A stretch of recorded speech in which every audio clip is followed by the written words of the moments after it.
Hi friends, good morning. Welcome to Be Set Free. I'm Jen. I wanted to do a video today revisiting the topic of codependency. When we are healing in our life and we are changing mentally and growing, we are hypersensitive to our issues. There's a point in healing where it's very important to self-evaluate, and that's really good. But what I notice we all do is we become hypersensitive to our issues and we kind of overanalyze everything, right?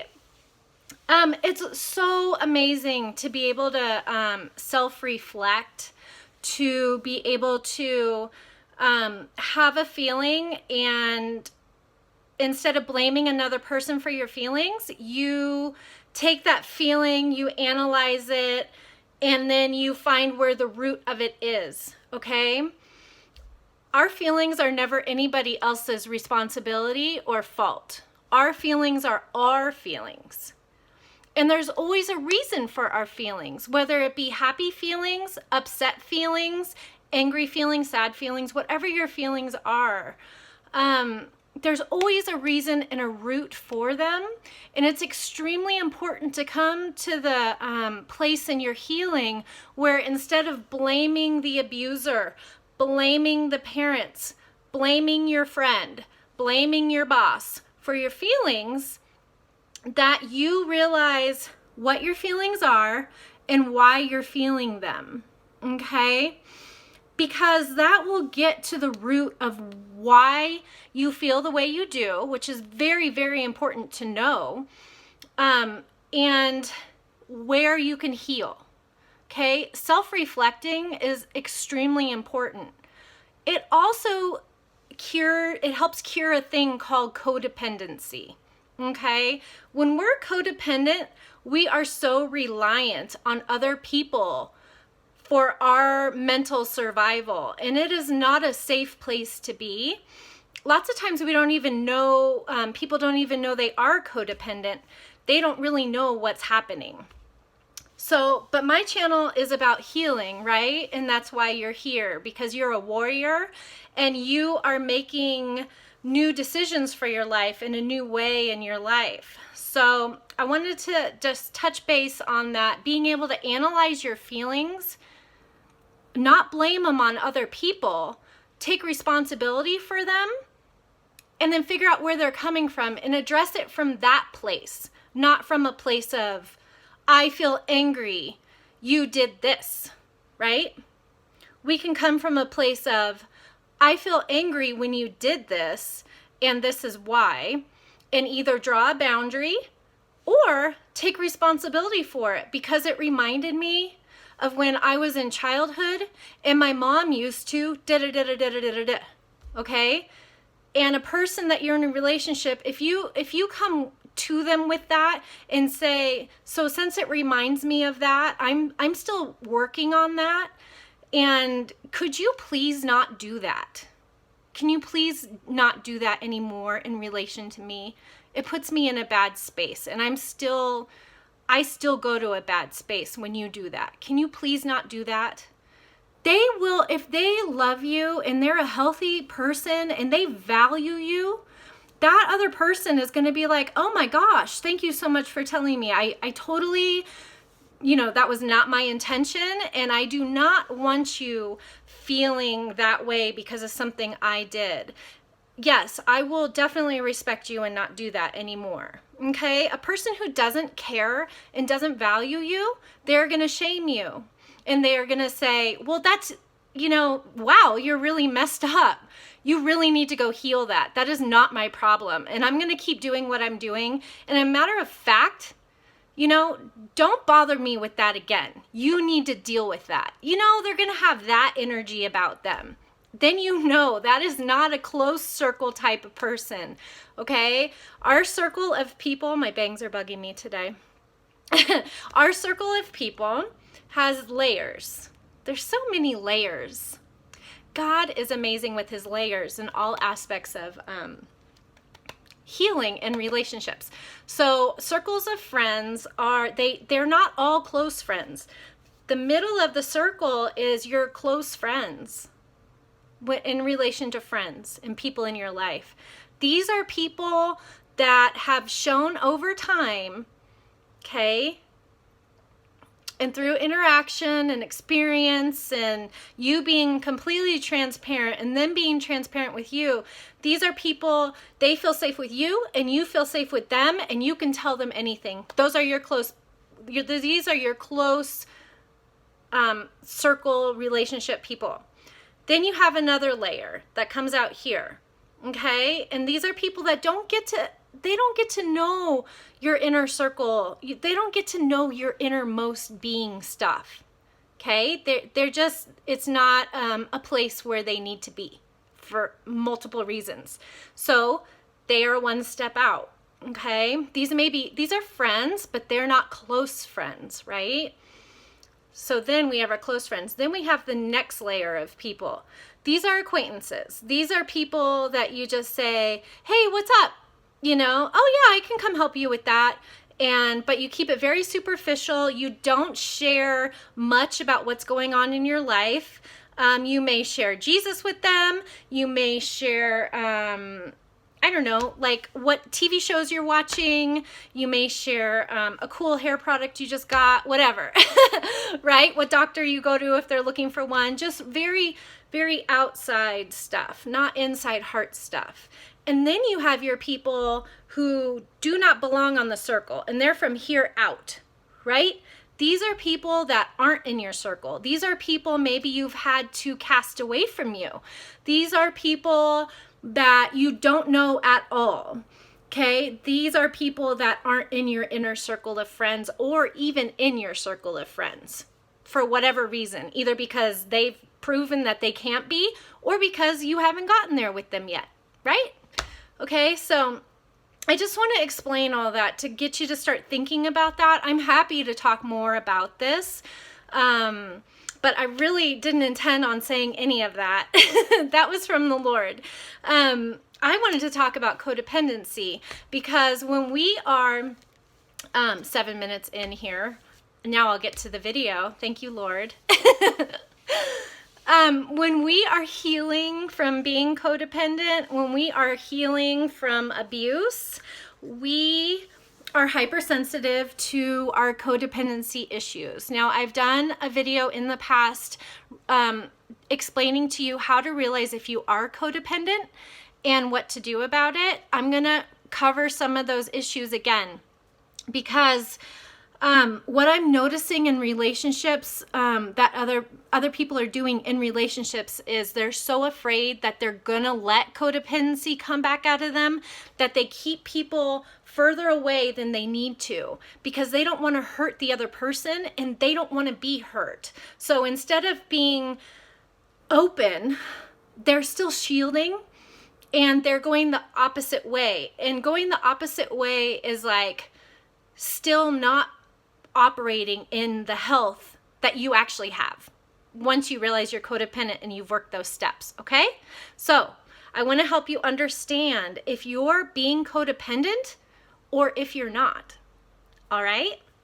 Okay, so I'm going to read off what I originally did in the codependency video, and it's signs of codependency. And as led, I'm just going to go through each one and talk about it, okay? So if you're codependent, you have difficulty making decisions in a relationship, okay? You have difficulty identifying your feelings, and that comes with CPTSD too. You have difficulty communicating in a relationship. So in order to be in a healthy relationship with somebody, we have to be willing to be brave and be honest, okay?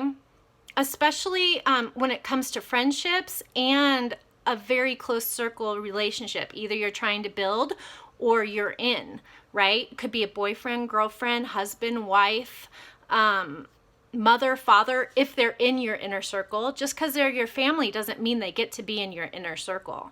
But these are when you have a close relationship, you have to be willing to tell the truth and not worried about if they're going to accept you or not.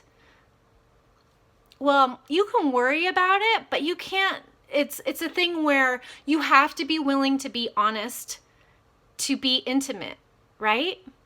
And when people are codependent, they will not be honest. So if you're finding yourself in a relationship with somebody and you're stretching yourself and being honest, even though it feels weird, you are not being codependent.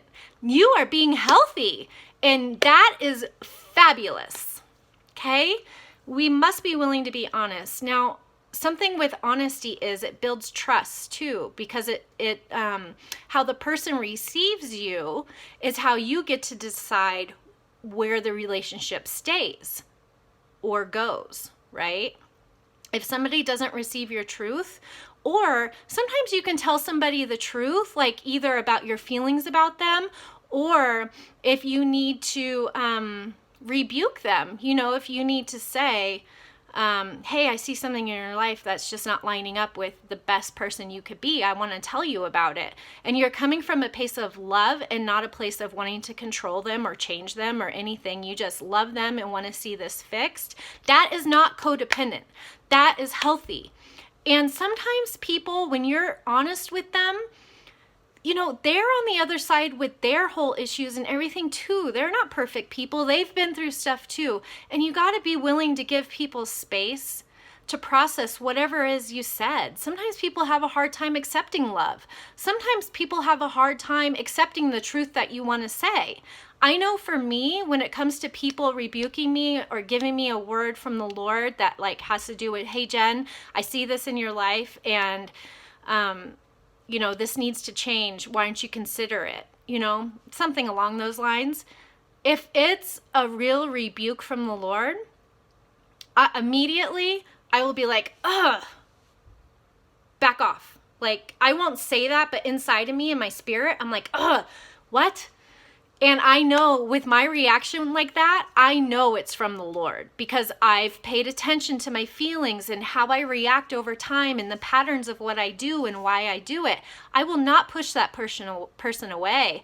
I will take time and process on my own time and say, Lord, what is this? Why am I resisting this? Am I feeling judged? Am I not wanting to make that change? And usually it has to do with feelings of insecurity that, wow, they, I don't know, just various things, right? And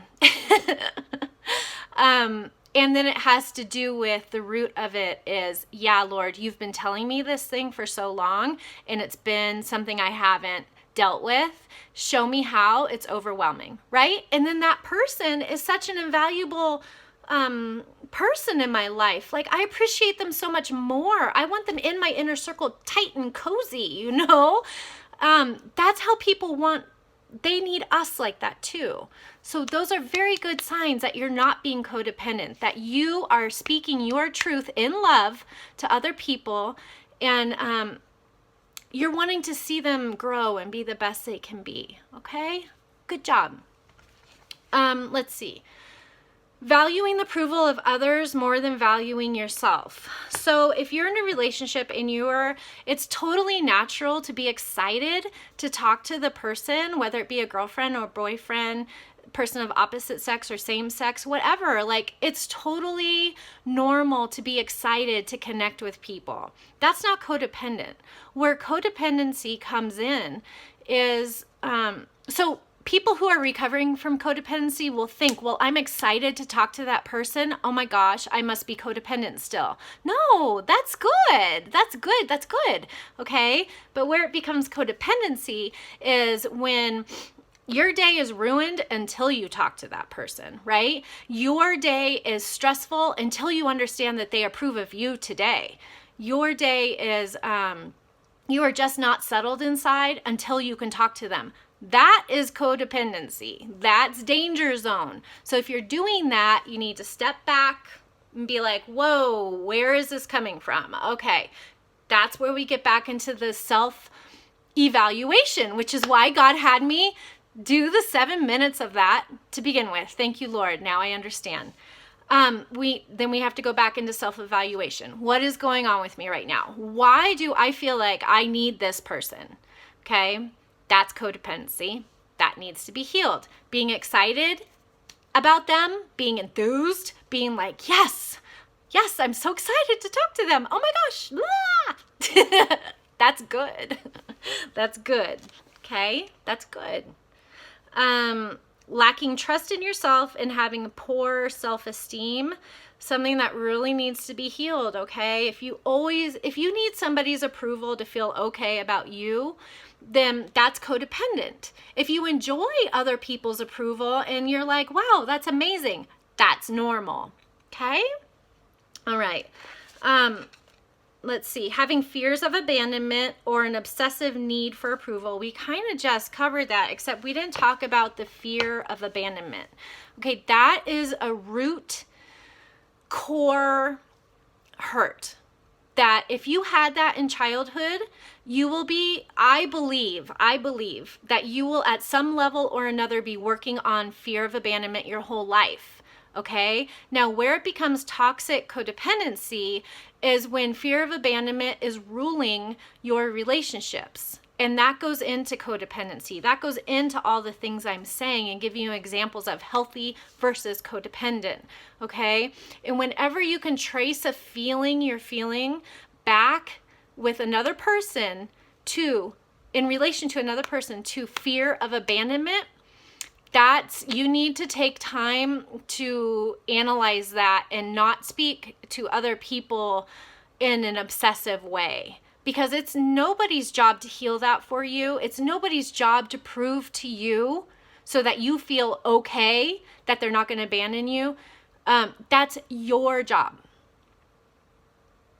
We need to be able to identify when we're feeling fear of abandonment and soothe ourselves emotionally.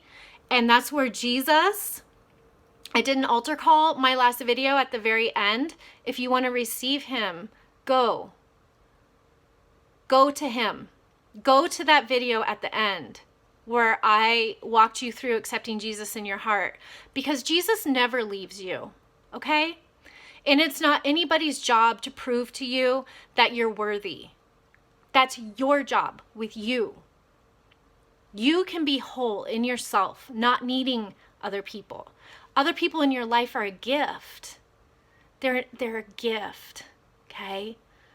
They're not possessions. They're not there to make you feel better. They're there for you to add to them and them to add to you. That ultimately, having relationships with people is to bring us closer to Jesus. It's to bring us closer to Jesus. It's to make what's happening in heaven happen here on earth. Right? As my dear friend says, Chris, he's been saying, iron sharpens iron. Iron sharpens iron. He's iron. I'm iron. When we talk, we're sharpening each other. Right? That's bringing the kingdom down here from heaven to earth. That's the whole point of relationships, is to have Jesus reflected in our relationships with each other, to bring heaven to earth, to do his will here on earth as it is in heaven. Okay? So if it's a grabbing on thing because we're afraid, that's codependency, okay? All right. I can talk more about that if you'd like. Let me know. I think I'm just going to do a couple more here. We've covered a lot. So my point, like I said, just to revisit the whole point of this, is that when you're in a relationship with somebody else, if you're afraid you're being codependent because you like them and you're excited to talk to them, that's not codependent. That's normal. And these are ways to be able to check yourself to see if you are being codependent or not. And I think you're going to find as you're healing where you're being codependent, where you're not. And like, I'm checking myself here even and going, you know what? I'm good.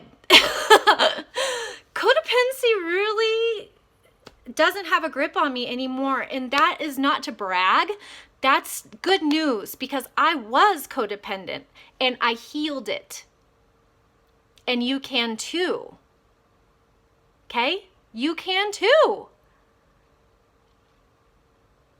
And it's amazing. It frees you. It frees you.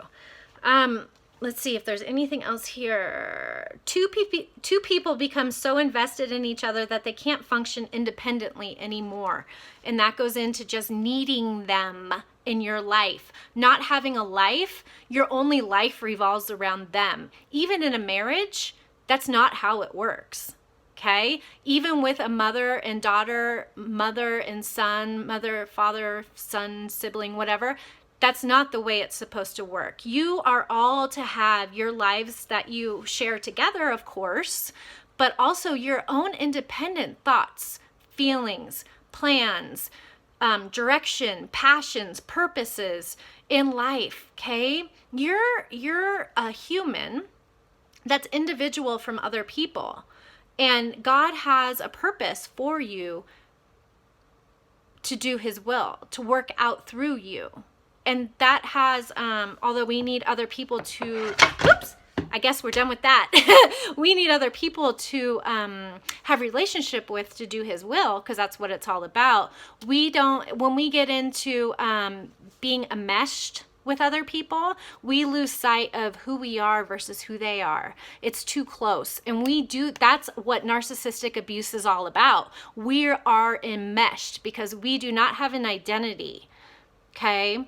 And when you're in a relationship with somebody, if you have to get enmeshed with them to feel loved, because you just have to be that close, that's a sign of codependency.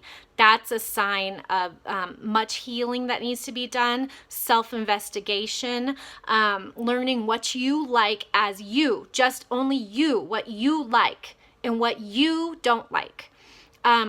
Doing that will create boundaries. Boundaries creates healthy separation. This is not healthy. This is not healthy at all. This is healthy. Actually, this is healthiest. Some of you know what this means. But two people, this just represents people, okay? So does this. But anyways, guys, I hope this helps you realize where you're at in your healing, where you're at with people that you love, where you're at in your relationships, okay? All right, so anyways, reach out to me at besetfreefromabuse@gmail.com. I'll put the link under the video. I'm also gonna link my codependency video I did in the past under this video too. And like I always say, please reach out to a therapist to help you work this out, okay? Reach out to betterhelp.com. I'll put that link too. And I'm so honored to be able to talk to you. And I just thank you so much for listening. And I'm just rooting for you. I think you're great. All right, I'll talk to you very soon. Have a great day.